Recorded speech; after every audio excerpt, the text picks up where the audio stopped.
नमस्कार। आज आप लोगों के बीच एक ख़ास विषय पर बातचीत होने जा रही है।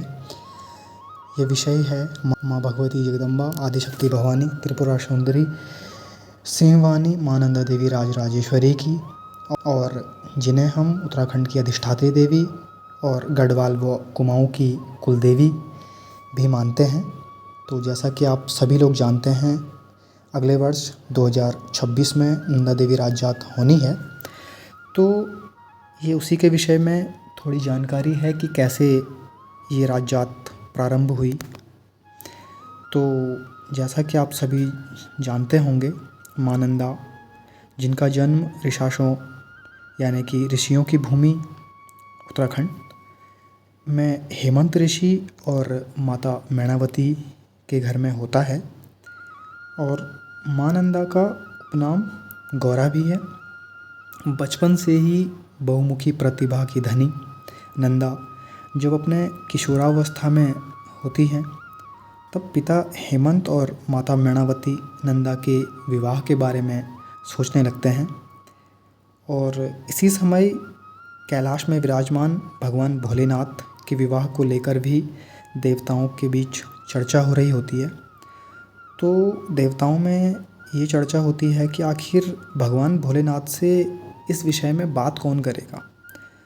तो तब देवताओं में एक सहमति बनती है कि नारद भगवान जी ही ये काम कर सकते हैं। और तब वो नारद भगवान जी से कहते हैं कि आप भोलेनाथ से बात कीजिए उनके विवाह के लिए और उनको कोई कन्या ढूंढो।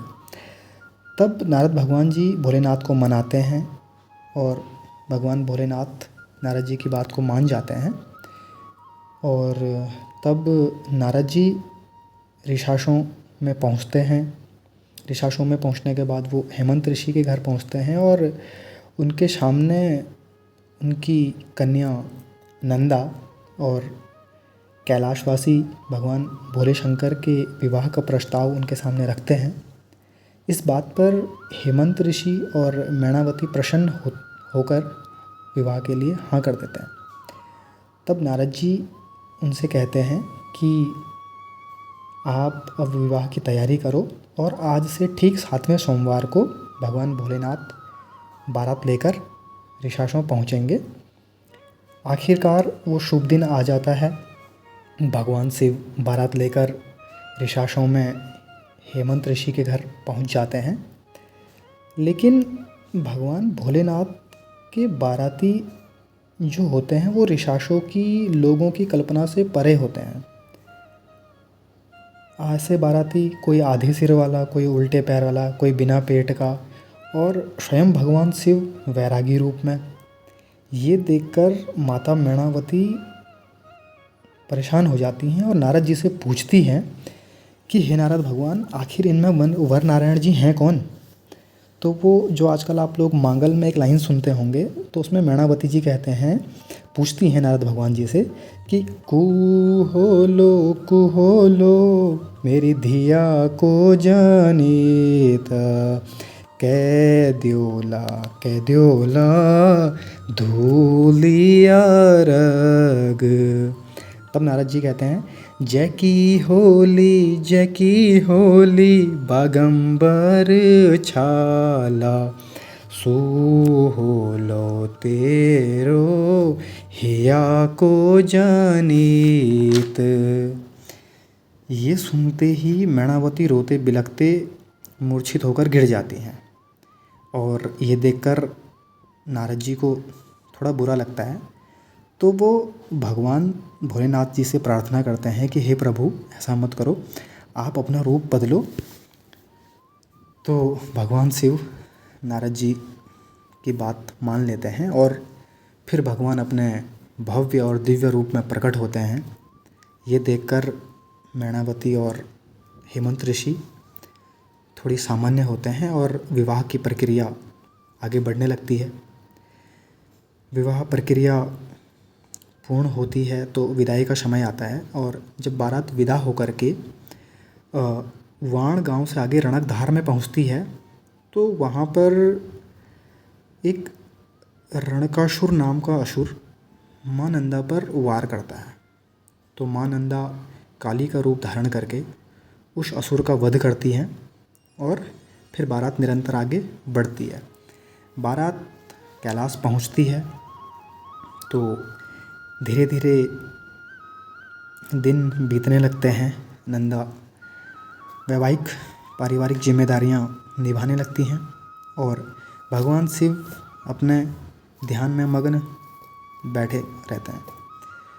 तो नंदा देखती है उधर कि वहाँ का मौसम बड़ा ही अजीब है, क्षण में ही परिवर्तन हो रहा है। अचानक धूप है, अचानक बारिश है, अचानक बर्फ़ पड़ रही है और खाने को उधर कुछ है नहीं, रहने का, ओढ़ने का, पहनने का भी ऐसा कुछ था नहीं। तो नंदा का जीवन बड़ा कष्टप्रद रहता है।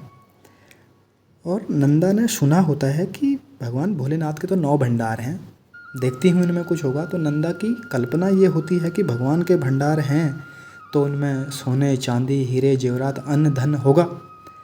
लेकिन जब नंदा इन भंडारों को देखती है तो कहीं भांग है, कहीं धतूरा है, कहीं सर्पों की माला है, कहीं डमरू हैं, कहीं त्रिशूल हैं। ये सब देख कर के नंदा बड़ी मायूस हो जाती है और ऋषासों वासियों को श्राप देती है, अपने मायके वासियों को श्राप देती है कि आपने मुझे कहाँ इस निर्जन कैलाश में रख दिया है। ना यहाँ कुछ खाने का है, ना पहनने का है, ना देखने का है। चारों तरफ बर्फ़ ही बर्फ़ है, पानी पानी है। तो इस श्राप के बाद ऋषासों में बड़ी विचित्र घटनाएं होने लगती हैं। तो आजकल पांडवास द्वारा एक शॉर्ट फिल्म बनाई गई है यकुलास, उसमें कुछ लाइनें हैं वो इस तरह की हैं कुछ। तो ऋषासों वाले तब कहते हैं कि हमारी ऋषासों माँ कैको लेगी दोषा,